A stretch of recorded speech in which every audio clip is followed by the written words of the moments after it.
Now we will be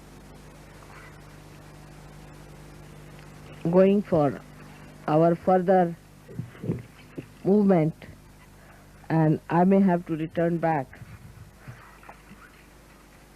to Bombay.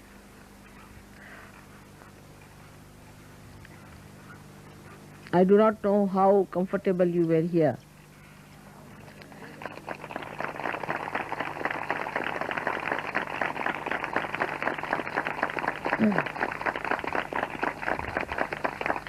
But you wanted to be away from the madding crowd, and I thought this would be the nice place to be here. Though Dhumar was all the time insisting that they should stay in some Mangal Karyalaya or something. But I told him, you don't understand them. They don't enjoy much of all this cement, concrete.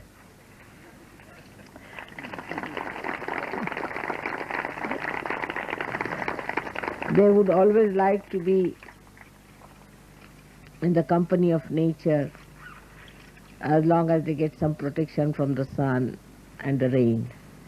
And they want to enjoy that kind of a collective living. And they'll be very happy. But still, I don't think he was very much convinced about it, very hesitant. Then again he came to Bombay. I again told him, now believe me, you have to have it somewhere. Just have a pendal for them. They'll be very happy. You just don't worry about other things. They want to be with the nature because they don't get a chance like that. They cannot take bath in a lake anywhere. It's a great chance for them to take a bath. They said the water is not so clean and maybe that it is full of clay. I said clay is good for them. They like it. Yes. And I see your skin is so much better. I see your skin. You see, all this, you have suffered the sunburnt, whatever you overdid in Ganpatipure, is now being cleared out by this clay, because the clay is the one that suits you.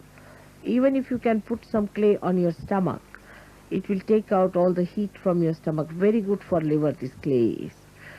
So I told them that you don't understand that this naturopathy that they can have here, they cannot have it. But he very, very reluctantly agreed, thinking that I'm really trying to be hard on you. So this is a mild sun here and is nice. And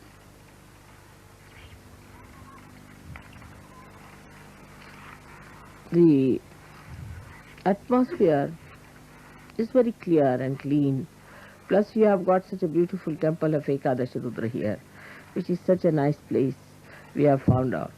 So for a saint, see, for a saintly person, what does he need? Because he is so satisfied with everything. Whatever he gets, he is satisfied. But he would be more satisfied, he would be much more enjoying when he is with the nature. I know that. And they are not still very happy, the rowdy people, that they think that this is no way of putting up guests like this and all that. Still, I just had to tell him that you see their faces, how they look. They look so very happy, so very relaxed. And what do you want? What do you want more?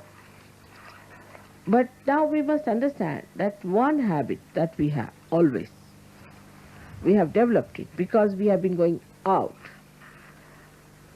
Our attention has been going out. You see, the one habit that we have in the West, which I have noticed also very common, is to be a daredevil for everything and to go to the extreme. See, there's no, what do you say to the bridle? Bridle, you say, the one that is used for the horse?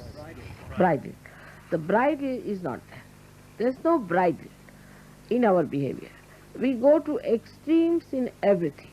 Whatever we do, we go to extremes. There's no bridle in our hands. And this is what one has to get to the bridle. It is not that it's like a kite which is just moving here and there. It's not that. It's a complete thrust. complete movement, with all willpower, with all effort to go to something that is dangerous. I personally think it's a self-destructive character which is built within us as a result of our movement too much outward. Because whatever moves in one direction has to recoil back. It has a reaction. Like the science has developed atomic bomb. Ultimately, you do develop a destructive temperament. And that is why I think in the West people have no idea how to control the speed backwards. It's more the speed outward to dangerous places they like it. Nature is good. In the nature, it's nice to be there. But it does not mean that you should ask the nature to hit you and kill you. Now in Ganpatipure, I was so sad to see those boys who burnt themselves. It was really very, very saddening to me. And when I treated them, of course they got well. But you won't believe, the whole of my stomach here, the whole skin of my stomach was burnt, charred and burnt, and is now peeling out, just like they had the problem. I never went to the sea, I never stayed there. So this was the heat they were carrying. Now people get, say, what you call skin troubles, skin cancers. Still they want to do it. Like the other lady who was so sick from Switzerland, is so sick, you see. I was really very worried because she was very dangerously placed. And she is the one who had this problem. And she said, I have an addiction with the sun. How can you be addicted to the sun? It's just a mental idea. I believe me, it's just a mental idea that if you go in the sun, your skin will be all right. It's just a mental idea. Have you seen anyone like that?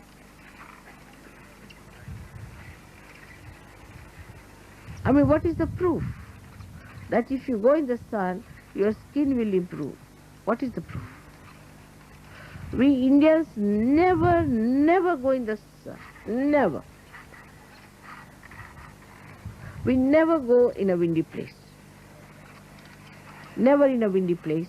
We never go, say for example, this skiing. According to us, skiing is a stupid job. We would never do it. Any Indian who does that is a stupid fellow, according to us. Women will never do horse riding because it affects the uterus. The women don't swim after some time because it affects the uterus. And if it affects the uterus, it affects the whole system because uterus represents your kundalini. All wrong ideas we have got. That's why I see that in the West everybody is sick. They have this trouble or that trouble or this or that. Certain principles are to be born in our mind because we are saints and we are precious things. We are not like other Westerners, that we can waste our life like this for some sort of a stupid venture that we think of. Can you imagine? All Indians have much better skin than you have. All right? Don't they? Do they ever go in the sun? Never.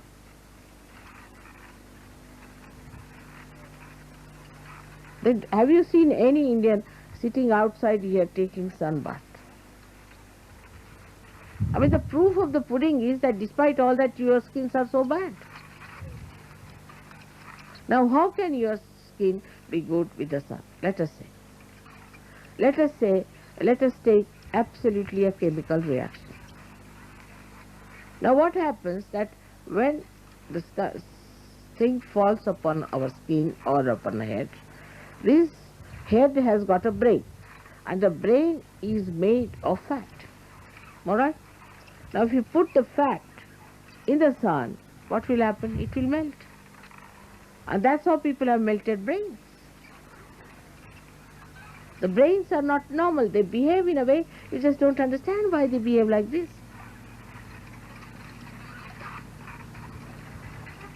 So, first of all, if your brain goes out, how can your skin be all right? Because the brain controls the skin. It controls everything. If your brain goes off, I have not met one person who looks beautiful because he has been in the sun. On the contrary, you stay at home. Preserve your skin by staying at home. The second point is that a Sahajogi should not behave like other Westerners do, that at every holiday they are out. They never sit in the house. Grahastha, the one who stays in the house. We are all Grahasthas, householders. We are married people. As soon as you get a holiday, you're out. Now you might give an explanation, because you see our houses are like this, and we think that our houses are just suffocating us. Have you seen the houses of the poor people here? Have you seen the houses of the labor in Bombay? Nobody goes out for a holiday. All my life, I don't think I've been ever out for a holiday with my husband. Only once we tried for 2 days and we were back from Scotland all the way. We just go for a wedding or a festival or something. If there's some collective happening. Or else you can go for a picnic, all of you together. But you must sit down in the house and talk to each other nicely. There should be some rapport. There's no rapport between the children and the parents. There's no rapport between the husband and the wife. No rapport between the in-laws, other people. No rapport at all. So you become people who are absolutely secluded, shooting off this way, that way, that way.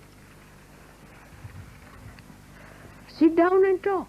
Now see our children. Now, we talk that our children should be disciplined. The best way to discipline your child is to make the child sit down for a while and talk to the child properly. Tell the child what he's supposed to do. You will find an Indian child goes to somebody's house, just keeps quiet. But let an English child come. He will break this, he'll break that. Give me chocolates, give me this, I want this. You take an Indian child, maybe a poor child, to a market. He'll never ask for anything, demand for anything. Never. Even if you give, he'll say, no, I won't have. He has that self-respect. But if you take a child, any other child, he'll say, please buy me this, please buy me that, please buy me that. Without any self-respect, without any discipline. Now, where does the discipline come in? Now, what we do, supposing a child is there, we are going out. We tell the child, now we are going out. And you have to be a self-respecting child. Because supposing now you are talking, you can say, you are a realized soul. You are a Sahajogi. And you can't behave like a stupid fellow asking for this and that. And sit down quietly. You make them sit down. To begin with, you have to do a lot of massaging on their body. Lots of massaging. Every day massage the body, so the nerves are all right. Then when you take them out or do anything beforehand, tell them properly, build up their personality of self-respect, of discipline. But you yourself should be disciplined. Now you are sitting in the sun, say, for the whole day, and you tell your son, get inside the house, how will he? A Sahajogi should never go in the sun. Take it from me. Never, never go in the sun. Because this brain requires complete quietude and no sun activity is needed. It should not even, when you sleep, there should not be even a ray of sun. Even when I sleep, I want complete darkness. Even a slightest ray of light is coming, which people know very well, I cannot sleep because I must act. So the reaction to this light is so much in me. Maybe that I am very sensitive to all the elements. But what about you? You must avoid the sun's light as much as you can when you sleep, and also should not sit in the sun for such a long time. Of course, sitting in the sun helps you because it gives you vitamin D, by which vitamin D, if you take it, you build up your bones better. But now I think your bones are quite built. There's no need to build your bones anymore. But now by God's grace, you are getting soluble calciums which you can eat, and you can also have vitamin D and A if you want to. What is the need of scorching this head? Now, if you sit in the sun, then either you will have a bald head or you will have a jungle in the head. One of the two things, depending on the personality as you are. Because your brain cannot bear it, your skin cannot bear it. After all, we are not jungle people, are we? But you ask any jungle person also, he never sits in the sun. It's only somebody has cooked it in your head that you must sit in the sun. If you go and see Eskimos who live in the ice houses, they never bathe in the sun.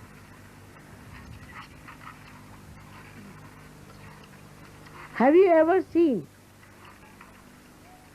them sunbathing? Have you ever seen them? Any picture anywhere?